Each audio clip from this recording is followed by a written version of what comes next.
l'égalité réelle entre féminin et masculin va au-delà du rapport homme-femme. Il a un impact sur l'ensemble de la société.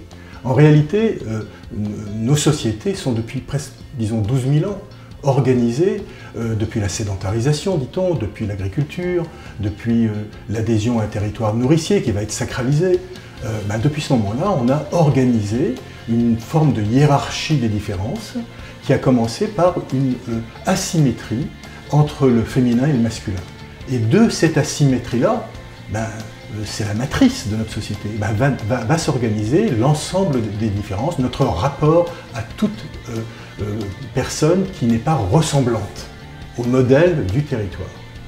Donc, travailler sur l'égalité réelle entre femmes et hommes, travailler pour installer, créer les conditions d'une réelle mixité, c'est en réalité bouleverser entièrement notre société. Toutes les sociétés du monde, toutes les religions, toutes les traditions sont organisées autour d'une discrimination entre féminin et masculin. Et aujourd'hui, des conditions sont réunies, c'est vrai.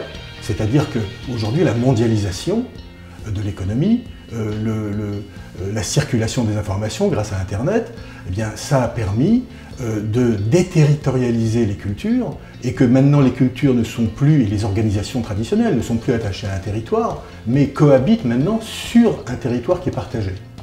Partant de ce principe-là, nous avons toutes les conditions d'avoir l'opportunité, aujourd'hui c'est une petite fenêtre que nous avons qui s'est ouverte, de rendre le monde plus juste, plus égal, plus solidaire, et ça commence par l'égalité réelle entre l'homme et la femme, et surtout par la mixité. C'est-à-dire qu'on parle tous d'égalité entre hommes et femmes, mais cette égalité n'a aucun sens, n'a aucune réalité s'il n'y a pas la mixité. Le vrai sujet, c'est la mixité, et toutes nos sociétés sont organisées en réalité sur une séparation entre le féminin et le masculin. Il s'est passé une chose qui est très intéressante. Avec cette sédentarisation dont je parlais tout à l'heure, avec ce territoire nourricier, on a réparti les rôles, des hommes et des femmes.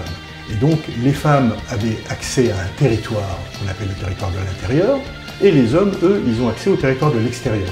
À partir de ce critère-là, nous avons organisé les métiers.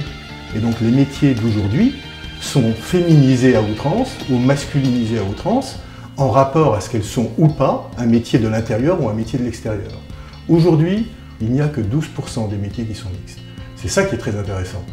Et ça sera une révolution si nous arrivons, en fin de compte, à féminiser des métiers ou à masculiniser des métiers. C'est la condition de la réussite de ce bouleversement que nous sommes en train de faire, c'est-à-dire œuvrer pour une égalité réelle, je parle de réel entre hommes et femmes, et surtout d'installer les conditions de la mixité.